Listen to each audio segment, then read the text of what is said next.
You've been told you're independent. You've been told you're the strong one. You've been told 100 times that you don't need anybody. And somewhere along the line, you started believing it. But I'm here to tell you that label is wrong. You're not independent. You're self-reliant to a fault, and there is a specific reason your brain made you this way. It has nothing to do with you being cold or broken or hard to love. The world has a lot of names for you. Low maintenance, closed off, a lone wolf, the reliable one who never asks for anything. Maybe someone who loves you put it more gently, that you keep your walls up, that you'd rather carry something until it breaks your back than send one text that says, "I need help." And you've half believed all of it. You've started to wonder if something in you is just built wrong. It isn't. What you're carrying isn't a defect. It's a solution, a brilliant one, that a child built to survive a problem no child should ever have had to face. So let me give you a different name for it. You're not avoidant. You're an architect. Because somewhere early on, you were handed a broken blueprint, a home where help didn't come when you called for it. The adults who were supposed to hold you were busy, or unpredictable, or gone, and you were small, and you needed the world to be safe, and it wasn't. So you did something extraordinary. You built the safety yourself. Brick by brick, you engineered a person who didn't need anyone, and it worked. That fortress kept you alive. And this isn't a personality flaw. It's biology, and the science is specific. The psychiatrist John Bowlby, who basically founded our understanding of how humans bond, had a name for this. He called it compulsive self-reliance, not laziness, not coldness. A brain that learned to depend on no one but itself. And when researchers mapped how it runs, they found 3 things your brain rewired to keep you safe. First, it turned down the volume on the need itself. Attachment researchers call this a deactivating strategy. As a kid, every time you reached for comfort and nothing came back, it hurt. So your brain did something genius and brutal. It stopped sending the signal. If wanting help only leads to pain, the cheapest fix is to stop wanting it. Second, it refiled depending on people under danger. Leaning on someone once cost you, so your nervous system tagged it as a threat. That is why receiving help makes your skin itch. That's not ingratitude. It's an old alarm doing its job.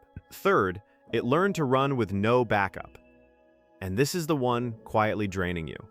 There's a framework in neuroscience called social baseline theory. Your brain is wired to assume other people are nearby to share the load. In one study, when people faced a threat alone, their brains lit up with alarm. When they held the hand of someone they trusted, the alarm dropped. Your brain literally spends less energy on fear when someone's got you, which means running everything solo isn't just hard, it's biologically more expensive. You've been paying a tax most people never even see, because here's what almost no one tells you.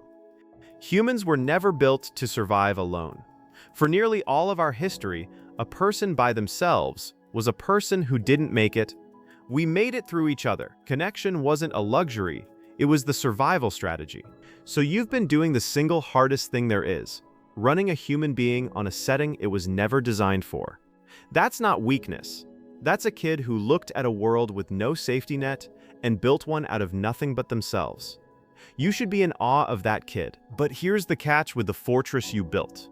You built it with no door. It keeps the danger out, and it keeps the help out, and it keeps you in. You stand guard every night, alone, inside the very thing you made to keep yourself safe.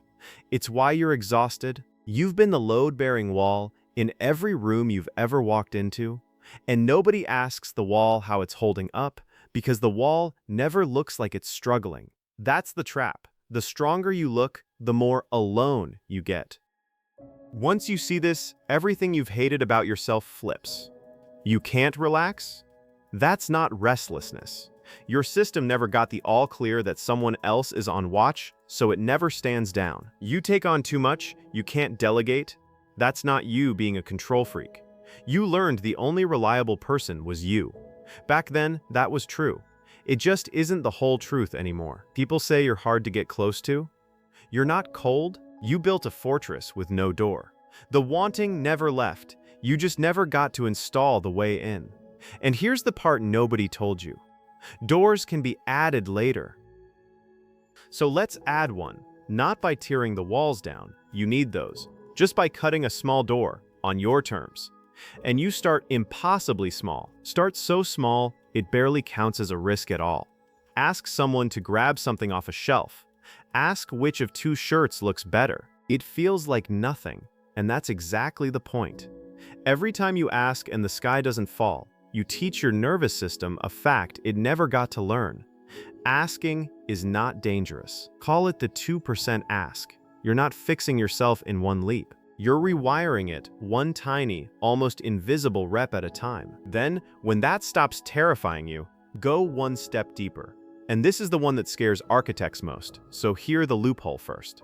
You don't have to let anyone fix anything. You just let one person see the weight you're carrying. Be witnessed, not rescued. Say it plainly. I'm dealing with a lot right now. I'm not looking for solutions. I just wanted someone to know. You keep every bit of your control. You just stop hiding. And you'll be stunned how much lighter it gets the moment it's witnessed. And then the real rewire. The hardest thing you'll do all week. Hand one thing to someone else and let it be done at 80%. Don't take it back. That panic rising in your chest when it's not perfect, that's not proof you should have done it yourself. That's the old program firing its last rounds. And every single time you let it stand, you prove that ancient prediction wrong. It didn't fall apart. You didn't have to hold it alone. You'll forget all of this the second you're stressed. That's okay. You don't need all three. Just take the first one. Ask someone for something small today. Because you were never broken. You were resourceful. You looked at a world that wasn't safe, and you built safety out of nothing but yourself. That's not a weakness. That's one of the most extraordinary things a person can do. But you're not that small, unprotected kid anymore. You don't have to be the whole fortress and the only guard forever. The strength was always real. You're just allowed to put some of it down now. You're allowed to let someone hold the other end. You built the walls to survive. You get to build the door to live. If this put words to something you've carried for a long time, subscribe. This is a channel for people learning to see themselves clearly. And if any part of this felt like it was about you, the wall, the help you could never quite let in, tell me in the comments. I read everyone. Because you're not as alone in this as the fortress makes it feel.